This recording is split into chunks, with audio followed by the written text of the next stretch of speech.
white. I'm demonstrating to you the problem that I have with the door.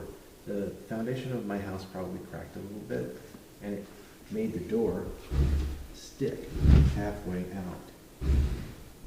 It's not going to take a planer to this door, but I don't mind the hall door stays this far open. However, with my pantry, I really needed it to open all the way. So my friend Ricky came by with his cleaner, and he fixed the bottom of the door. But now the door opens so far, it will hit the header on the opposite side. I don't want that. I want to put it in a doorstop. And I did this in a very simple way. Let's go take a look. It's a big, beautiful pantry. And this is the door that was sticking.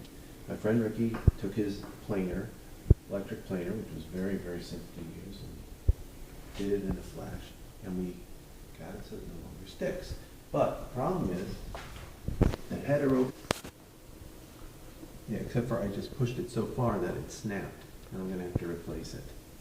The problem is that the door, if you pushed it too far, would hit the header up on the top, which we didn't want.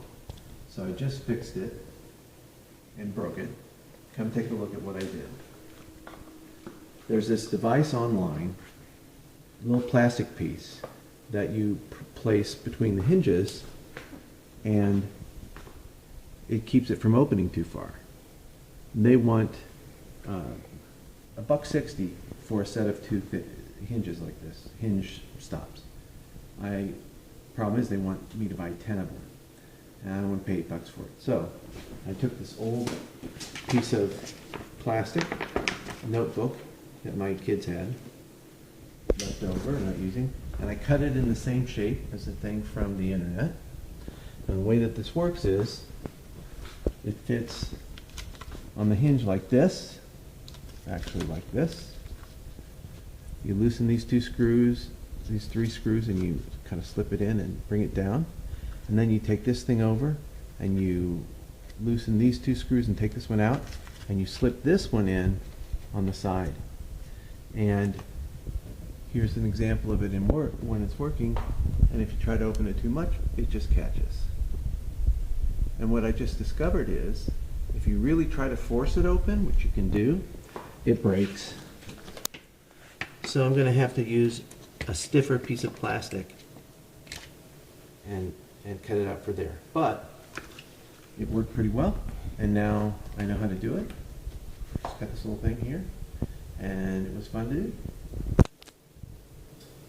So I fixed it where I'd broken it before. I had to put in a slightly tougher piece of plastic, but now I've got that down there at the bottom, and I need another one upstairs, and I'll show you that one. And as you can see, this door is likely to hit this desk that we put in here. So if this were to open all the way, especially quickly, it would come slamming against that corner, which we didn't want. So, and I also don't want to put a doorstop here. Why would I want to do that? Ugly. Mess up my furniture. I could put one of the doorstops on a hinge, but this is a hollow door, and those things can break through. So instead I put one on this hinge. I'm going to put one on the top hinge. And I wanted to show here that one of the things that you have to do when you're done is trim off this piece on the back of the hinge. There it is. I trimmed this off with a razor blade. Alright, now let's put the second hinge on the top hinge. You can see I've got it in this one side, and now I'm going to slip it into this side. I had to remove the middle screw from here. These two are loosened, and then this slips in here like that. And the way that you want to do this is put it in so that it's got like more way to swing than you really want it to swing. Because what happens is you're not going to tighten it tight enough, and then as you tighten all the screws in and everything, you'll find that the door still has some leeway. And this is the second hinge too. So I'm going to match the tension here with the tension down there.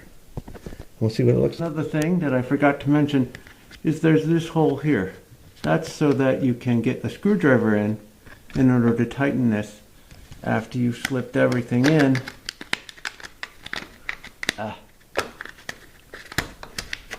There we go. When you slip everything in, see, now you can't get the screwdriver in. So I'm going to have to make the hole bigger. You can see there, now the hole is bigger. I'll be able to fit the screwdriver in to close that hole. And we'll see what it's like when it's all done. Now I'm going to adjust the tension on this thing so that it matches the tension on the one way down there. Here we are, I've got it all attached. Put the screw in there. Now I want to fold this in a little bit, like that, so that when I close it, it will crease properly and stay in, which is hard to do. It's hard to do with not enough hands. There we go. Now I close the door, and it'll crease nicely in there. And then I open it up, and it opens up but does not hit the door. Back here. Does not hit the door, the corner anymore. It's kind of nice. And then as you can see, I'm gonna have to go up there and trim that, and we'll be all done. So that was kind of fun, right? All right, bye-bye.